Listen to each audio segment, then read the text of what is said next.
In this episode of the Extreme Weather Photography series, seasoned shooters chase storms while translating meteorology into gripping visuals.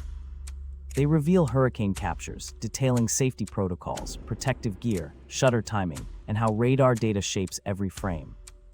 Next, a veteran recalls a tornado sprint, sharing risk management, vantage points, and framing that shows motion without danger.